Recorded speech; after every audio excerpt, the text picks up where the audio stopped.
नमस्कार, स्वागत है आपका बिहार समाचार में। बिहार की माताओं बहनों के लिए बड़ी खुशखबरी है। साथ ही बिहार के किसानों के लिए भी कई बड़ी घोषणाएं कर दी गई है। बिहार के इंटर पास विद्यार्थियों को सरकार अब डायरेक्ट पैसे देने वाले हैं। साथ ही कई विभागों में सरकारी नौकरियां निकल गई है, तो वहीं शिक्षकों का वेतन बढ़ा दिया गया। तो आज बिहार और देश की बड़ी खबरों पर बात करेंगे। इससे पहले आपसे एक छोटी सी अनुरोध है, कृपया वीडियो को एक प्यारा सा लाइक अवश्य कर दीजिएगा। आपका लाइक करना ही हमारी मेहनत का फल होता है। दिल्ली में भारी मतों से जीत के बाद अब प्रधानमंत्री नरेंद्र मोदी जी ने बिहार फतह का ऐलान कर दिया है और बिहार की जनता के लिए कई बड़ी घोषणाएं की जा रही है। इसी बीच प्रधानमंत्री नरेंद्र मोदी जी ने कहा कि बिहार में गरीबों के लिए 7,90,648 घरों का होगा निर्माण और इसी चालू वित्तीय वर्ष में 7,90,648 घरों का निर्माण किया जाएगा। इस बार सिर्फ गरीबों को ही नहीं बल्कि मध्यम वर्ग वालों को भी मिलेगा पीएम आवास। यानी सरकार ने कह दिया है कि इस बार 15,000 रुपया महीना कमाने वालों को भी पीएम आवास मिलेगा। घर में यदि 2 पहिया वाहन यानी मोटरसाइकिल है फिर भी पीएम आवास योजना का लाभ दिया जाएगा। पूरे बिहार में सर्वे का काम जारी है। गरीबों को चुन चुन कर निकाला जा रहा है कि किनका अभी तक आवास नहीं बना है। साथ ही आप चाहे तो खुद से मोबाइल ऐप के द्वारा भी पीएम आवास योजना के लिए आवेदन कर सकते हैं और इसके लिए आपको पीएम आवास योजना का मोबाइल ऐप डाउनलोड करना होगा और इस ऐप के द्वारा सिर्फ बिहार ही नहीं बल्कि देश के सभी राज्यों के लोग आवेदन कर सकते हैं। सरकार ने कहा है कि घर में बाइक, मोबाइल और फ्रिज रखने वाले परिवारों को भी इस बार पीएम आवास दिया जाएगा। मोबाइल ऐप से आप खुद आवेदन कर सकते हैं। साथ ही पूरे बिहार में सर्वे का काम जारी है। 31 मार्च तक सभी लाभुकों की पहचान कर ली जाएगी कि किनको किनको पीएम आवास मिलना है। बिहार के शिक्षकों के लिए है बड़ी खुशखबरी। सरकार ने बढ़ा दी है अब शिक्षकों की सैलरी। देखिए, राज्य सरकार ने प्रदेश में संचालित सरकारी फार्मेसी, मेडिकल कॉलेज और संस्थानों के अतिथि शिक्षकों के मानदेय में वृद्धि कर दी है। स्वास्थ्य विभाग ने फार्मेसी कॉलेजों के अतिथि शिक्षकों के मानदेय में वृद्धि का प्रस्ताव सौंपा था। मानदेय बढ़ने के बाद अब शिक्षकों को प्रति क्लास 1,000 रुपया की जगह 1,500 रुपया मानदेय मिलेंगे और इस तरह पहले 1 महीने में अतिथि शिक्षकों को अधिकतम 35,000 रुपया मानदेय मिलता था, जिसे बढ़कर अब 50,000 रुपया तक कर दिया गया है। साथ ही सरकार ने यह भी कहा कि प्रदेश के 5 जिलों सिवान, सासाराम, बांका, नालंदा एवं समस्तीपुर में एक फार्मेसी कॉलेज की स्थापना की गई है। इन सभी फार्मेसी कॉलेजों में शैक्षणिक सत्र भी प्रारंभ हो चुका है। फिलहाल इन संस्थानों में नियमित नियुक्ति नहीं हो पाई है। जल्द ही यहाँ नियमित नियुक्ति के लिए वैकेंसी भी निकाला जाएगा। बिहार के ग्रेजुएशन पास युवाओं को मिलेगा 9,000 रुपया प्रत्येक महीना। देखिए, स्नातक पास वैसे युवा जो बेरोजगार हैं उनके लिए सरकार ने बड़ी योजना चालू कर दिए हैं। देखिए, बिहार के सभी युवाओं के लिए एक अप्रेंटिस योजना शुरू की गई है। इस योजना के तहत सरकार की तरफ से राज्य के सभी स्नातक पास युवाओं को 9,000 रुपया प्रत्येक महीना दिया जाएगा। इसके तहत वर्ष 2020 से लेकर 2024 तक स्नातक उत्तीर्ण करने वाले सभी युवाओं को लाभ दिए जाएंगे और इस योजना का लाभ लेने के लिए ऑनलाइन आवेदन शुरू हो चुका है। देखिए, कौशल प्रशिक्षण योजना में इसके तहत युवाओं को 12 महीने का मुफ्त प्रशिक्षण दिया जाएगा। साथ ही प्रशिक्षण अवधि के समय युवाओं को हर महीने 9,000 रुपया की आर्थिक सहायता प्रदान की जाएगी। इस योजना का लक्ष्य है कि युवाओं को रोजगार के योग्य बनाया जाए। दरअसल राज्य सरकार बेरोजगारी कम करने के उद्देश्य से ये बड़ी योजना लेकर आई है। इस योजना का लाभ सिर्फ उन्हीं युवाओं या युवतियों को मिलेगा जो बिहार का अस्थायी निवासी है। स्नातक पास वैसे युवा या युवतियां जिनकी उम्र 21 साल से लेकर 35 साल के बीच है, इसके लिए आवेदन कर सकते हैं। आवेदन करने के लिए आपको आधिकारिक website national apprenticeship training scheme यानी NATS.education.gov.in पर जाना होगा। इस वेबसाइट पर जाकर आवेदन करें और जरूरी जो भी ऑप्शन है उसे फॉलो करें। आपका आवेदन आसानी से हो जाएगा।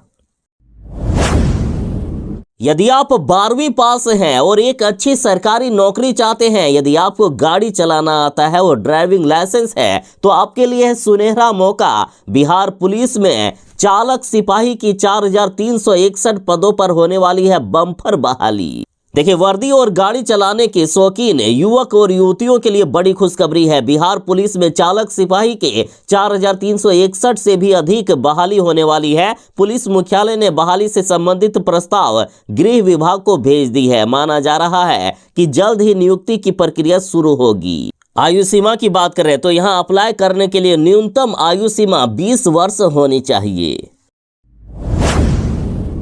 दिल्ली में बीजेपी ने प्रचंड जीत हासिल किए हैं। 70 में से 48 सीट बीजेपी के खाते में आ गए। अब बीजेपी ने आखिर जनता से क्या क्या वादे किए हैं, अब दिल्ली की जनता को बीजेपी क्या क्या देने वाले हैं, जरा समझिए। बीजेपी ने वादा किया कि महिलाओं को 2500 रुपए हर एक महीने दिया जाएगा। देखिए, केजरीवाल जी ने कहा था कि हम महिलाओं को 2100 रुपए देंगे, तो मोदी जी ने घोषणा कर दिए थे कि महिलाओं को हमारी सरकार 2500 रुपए हर महीने देने का काम करेगी। तो दिल्ली की वैसी महिलाएं जिनकी उम्र 18 साल से लेकर 50 साल के बीच है, उनको हर महीने अब 2500 रुपए करके मिलेंगे। तो वहीं बुजुर्गों के लिए 2500 रुपए की मासिक पेंशन योजना भी लागू कर दी गई है। साथ ही 70 से अधिक उम्र वालों को 3000 रुपया तक की बढ़ोतरी कर दी गई। यानी वैसे बुजुर्ग जिनकी उम्र 70 साल या उससे ज्यादा है, उनको पेंशन के रूप में 3000 रुपया करके मिलेंगे। तो वहीं गर्भवती माताओं को 21,000 रुपया दिया जाएगा। केजी से पीजी तक की मुफ्त शिक्षा दी जाएगी। यानी प्राइमरी क्लास से लेकर ग्रेजुएशन तो छोड़िए, पीजी तक फ्री में शिक्षा होगी दिल्ली में। और सुनिए, दिल्ली में फिलहाल नई और पहले से चल रही कल्याणकारी योजनाओं पर सालाना 25,000 करोड़ रुपए से भी अधिक की जरूरत होगी। इसमें आप सरकार की ओर से पहले से चल रही मुफ्त पानी और बिजली योजनाओं को जारी रखने के लिए 11,000 करोड़ रुपए भी शामिल है। बीजेपी सरकार के लिए ये एक बड़ी चुनौती के रूप में उभरा है। जब मौनी अमावस्या के दिन इतनी भयानक सी भीड़ हुई है, तो इस बार तो माघी पूर्णिमा है। सोचिए भीड़ कितनी जबरदस्त होगी। जाम से कराह रहा है प्रयागराज। महाकुंभ जाने वाली सभी सड़कों पर लग चुका है महाजाम। काशी और अयोध्या का भी हाल है बुरा। प्रयागराज रेलवे स्टेशन को तो 9 फरवरी से ही बंद कर दिया गया है। साथ ही हर एक सड़कों पर महाजाम लग चुका है। यदि आप प्राइवेट कार से भी सोच रहे हैं कि हम महाकुंभ चले जाएंगे, तो यहां भी आप जाम में फंसने वाले हैं। साथ ही मेले के लिए 25 किलोमीटर तक पैदल चल रहे हैं श्रद्धालु। मतलब आपको यदि संगम में नहाना है तो 25 किलोमीटर तक एक तरफ से पैदल चलाया जा रहा है और वापस आने में फिर से 25 किलोमीटर। मतलब यदि 40 से 50 किलोमीटर पैदल चलने की क्षमता रखते हैं, तभी आप महाकुंभ जाने के बारे में सोचें। महाकुंभ में 144 साल के बाद बने संयोग को लेकर जन जन में जबरदस्त उत्साह है। देश के कोने कोने से लोग महाकुंभ आ रहे हैं और इस बार माघी पूर्णिमा में यानी 12 फरवरी को तो सबसे भयानक वाली भीड़ लगने वाली है। तो यदि आप भी इस दिन महाकुंभ जाने का प्रोग्राम बना रहे हैं तो जरा संभल जाएं। बाद में भीड़ का हिस्सा नहीं बनोगे, लेकिन माघी पूर्णिमा में यदि चले गए तो जबरदस्त भीड़ का सामना करना पड़ेगा। बिहार से देश के लिए रेल मंत्री जी ने दी है बड़ी सौगात। वंदे भारत समेत 450 नई ट्रेन चलाई जाएगी और 95,000 नौकरियों की भी घोषणा कर दी गई। देखिए, बिहार के बेतिया में केंद्रीय रेल मंत्री अश्विनी वैष्णव जी ने 103 करोड़ रुपए की लागत से बने बेतिया केंट ओवरब्रिज का उद्घाटन किया और बिहार को रेलवे के क्षेत्र में विकास की नई सौगात दी। इस दौरान उन्होंने घोषणा करते हुए कहा कि देश में 450 नई ट्रेन चलाई जाएगी। देश के कोने कोने में कई तरह की ट्रेन चलाने की तैयारी पूरी कर ली गई है। साथ ही रेल मंत्री जी ने बताया कि केंद्र सरकार बिहार में रेलवे की विकास के लिए 10,000 करोड़ रुपए की राशि प्रदान कर रही है। इससे रेलवे नेटवर्क को मजबूत किया जाएगा और यात्री सुविधाओं का विस्तार होगा। रेल मंत्री जी ने कहा कि देश में 4 तरह की नई ट्रेन चलाई जाएगी। इसमें 100 अमृत भारत ट्रेन, 50 नमो भारत ट्रेन, 200 वंदे भारत ट्रेन और 100 विशेष वंदे भारत ट्रेन चलाई जाएगी। बेचारे कांग्रेस की राजनीति अब डूबते जा रही है। राहुल गांधी को देश की जनता नहीं पसंद कर रहे हैं, इनको नकार दिया गया है। दिल्ली में 70 विधानसभा सीटें हैं जहां कांग्रेस 0 पर आउट हो गया। बेचारे कांग्रेस को एक सीट भी नसीब नहीं हुआ है, जबकि बीजेपी ने प्रचंड जीत हासिल की है। 70 में से 48 सीटें तक हासिल कर लिए। और सुनिए, सिर्फ एक दिल्ली एकमात्र राज्य नहीं है जहां कांग्रेस विधायकों की संख्या 0 है। देश में कम से कम 4 राज्यों में कांग्रेस के पास एक भी विधायक नहीं है। जरा देखिए, आंध्र प्रदेश विधानसभा में 175 सीटें हैं, लेकिन यहां भी कांग्रेस 0 सीट ला पाए, एक भी सीट नहीं नसीब हुआ। पश्चिम बंगाल विधानसभा क्षेत्र में 294 सीटें हैं, यहां भी कांग्रेस को एक भी सीट नहीं मिला है। सिक्किम विधानसभा में 32 सीटें हैं, यहां भी कांग्रेस को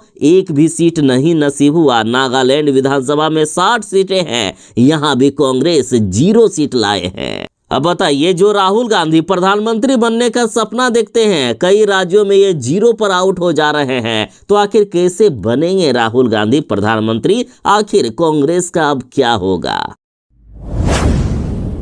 सरकारी स्कूलों में अगले सत्र से बदल जाएगा शिक्षा का तौर तरीका। शिक्षा विभाग के अपर मुख्य सचिव जी ने सख्त निर्देश दे दिया है। देखिए, बिहार के सरकारी स्कूलों में अगले शैक्षणिक सत्र से बच्चों को पाठ्य पुस्तकों के साथ यानी किताब के साथ अभ्यास पुस्तिका भी प्रदान की जाएगी। पहली बार कक्षा 1 से लेकर 5 तक के विद्यार्थियों के लिए हिंदी, अंग्रेजी और गणित के साथ साथ रंग भरने का अभ्यास कराने वाली पुस्तिकाएं तैयार की गई है। इन पुस्तिकाओं में बच्चों को उत्तर लिखने होंगे, जिससे उनकी व्यवहारिक समझ में सुधार होगा। साथ ही विद्यालयों में इन पुस्तिकाओं की नियमित जांच भी कराई जाएगी। साथ ही कक्षा 6 से 8 तक के विद्यार्थियों को कंप्यूटर शिक्षा से जोड़ने के लिए उन्हें कंप्यूटर विषय की पुस्तक दी जाएगी। इनमें कंप्यूटर के संचालन और अन्य आवश्यक जानकारियां शामिल होगी। साथ ही इस बार शिक्षा विभाग ने यह प्रण लिया है कि 1 अप्रैल को जब नया सत्र शुरू होगा तो कोई भी ऐसा बच्चा नहीं होगा जिनके हाथ में पाठ्य पुस्तक ना हो। यानी 1 अप्रैल से पहले सभी बच्चों को पाठ्य पुस्तक और अभ्यास पुस्तिका बांट दी जाएगी। बिहार के नए शिक्षा विभाग के अपर मुख्य सचिव एस सिद्धार्थ जी ने के पाठक के एक और आदेश को बदल दिया है। इन्होंने इन अधिकारियों को दिया बड़ा झटका।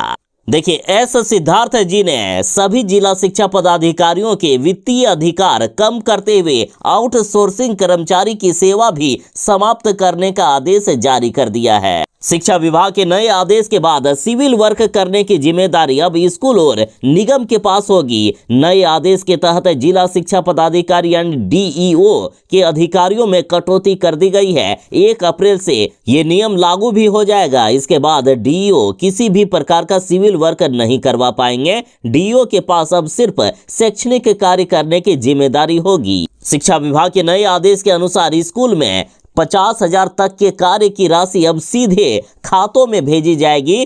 कार्य की राशि के लिए हेडमास्टर सीधे विभाग को पत्र भेजेंगे और सिविल वर्क का काम सीधे निगम के माध्यम से कराया जाएगा। विभाग ने 31 मार्च तक सभी प्रकार की आउटसोर्सिंग व्यवस्था भी समाप्त करने का आदेश जारी कर दिया है। यानी 1 अप्रैल से आउटसोर्सिंग स्टाफ टर्मिनेट कर दिए जाएंगे, नौकरी से हटा दिए जाएंगे। अब बिहार में जो भी अधिकारी घूस लेते हैं उनको ऐसे नहीं छोड़ा जाएगा, जूतों से उनको पीटा जाएगा। और ये बिहार के एमएलसी जी ने बड़ी घोषणा कर दी है। भले ही इनके बातों को मर्यादित कहा जाता है, लेकिन हमें इनकी बातें बहुत अच्छी लगी। वैसे भी घूसखोर अधिकारियों का यही हाल होना चाहिए, उनको जूतों से ही पीटा जाना चाहिए। देखिए, समस्तीपुर के तिरहुत स्नातक निर्वाचन क्षेत्र से निर्दलीय विधान पार्षद वंशीधर ब्रजवासी ने घूसखोर अधिकारियों और कर्मचारियों को चेतावनी दी है कि सुधर जाएं, वरना वह उन लोगों का इलाज कर देंगे और यदि नहीं सुधरे तो मैं इन लोगों को पकड़कर जूतों से पीटूंगा। विधान पार्षद वंशीधर ब्रजवासी ने कहा है कि कोई भी अधिकारी या कर्मचारी घूस मांगे तो उसका वीडियो बनाए या फोटो मुझे उपलब्ध कराए, मैं खुद जाकर उन घूसखोरों को पकड़कर जूतों से पीटूंगा। इन्होंने कहा कि पूरा बिहार भ्रष्टाचार और घूसखोरी से त्रस्त है। बिना रिश्वत लिए कोई भी ऑफिस में कोई भी काम नहीं होता है। नीचे से लेकर ऊपर तक हर अधिकारी और कर्मचारी भ्रष्ट है। इसलिए जब भी अधिकारी या कर्मचारी आपसे रिश्वत मांगे तो फौरन इसकी शिकायत करें। हो सकता है तो इसका वीडियो बनाए, मैं खुद उसको जूतों से मारूंगा। बिहार के सीबीएसई स्कूलों में दिखेगा अब बड़ा बदलाव। एक कक्षा में बैठेंगे अब सिर्फ 40 बच्चे। देखिए, केंद्रीय माध्यमिक शिक्षा बोर्ड यानी सीबीएसई ने एक क्लास के एक सेक्शन में छात्रों की संख्या निर्धारित कर दी है। अब कक्षा 1 से लेकर 12वीं की प्रति सेक्शन में सिर्फ 40 बच्चे ही पढ़ सकेंगे और ये बदलाव आने वाले नए सत्र से लागू किया जाएगा। सीबीएसई की ओर से जारी नियमावली में कहा गया है कि अब 3 वर्षों तक अनिवार्य रूप से कक्षा 1 के एक सेक्शन में 40 विद्यार्थियों का ही दाखिला यानी एडमिशन होगा।